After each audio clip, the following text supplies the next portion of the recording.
എൻ്റെ പേര് ശിവദാസ്. ഞാൻ ഇവിടെ പാലക്കാട് നിന്ന് എടത്ര പറഞ്ഞ സ്ഥലത്ത് നിന്ന് വരുന്നു. എനിക്ക് ഈ ധ്യാനം കൂടെ അവസരം കിട്ടിയതിന് ദൈവത്തിന് ആദ്യം നന്ദി പറയുന്നു. ഇത് നമ്മളറിഞ്ഞ സെക്സിനെക്കുറിച്ചും കുടുംബജീവിതത്തിനെ പറ്റിയിട്ടും എല്ലാം വളരെ ഡീറ്റെയിലായിട്ട് സാർ പറഞ്ഞു തന്നു. അത് നമ്മുടെ കുടുംബത്തിലെല്ലാവരും സമൂഹത്തിലും നമ്മൾ ഈ കിട്ടിയ അറിവ് മറ്റുള്ളവരായിട്ട് പങ്കുവെക്കാനും അത് നമുക്ക് സാധിക്കട്ടെ എന്ന് ഞാൻ ദൈവത്തോട് പ്രാർത്ഥിക്കുന്നു. ഇതിൽ നിന്ന് നമ്മൾ തെറ്റായ മാർഗത്തിലൂടെ പോണതും ശരിയായ വഴിക്ക് നയിക്കുവാനും ഈ അറിവില്ലായ്മ കൊണ്ടാണ് പോണത്. അതുകൊണ്ട് ഈ ക്ലാസ്സിലൂടെ നമുക്ക് ആ തെറ്റിൽ നിന്ന് തിരുത്തി മുന്നോട്ട് പോകാൻ സഹായകമായി.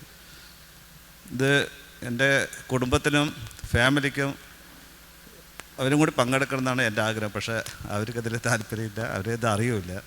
അതുപോലെ നമ്മുടെ പറ്റാവുന്ന നമ്മുടെ കുടുംബത്തിൽ ഇങ്ങനെ അവസരം കിട്ടണമെങ്കിൽ ഇതിൽ പങ്കെടുപ്പിച്ച് നമുക്ക് 2 വാക്കിൽ പറഞ്ഞ് അവസാനിപ്പിക്കാനുള്ള ക്ലാസ് അല്ല അത്. യേശുവേ നന്ദി.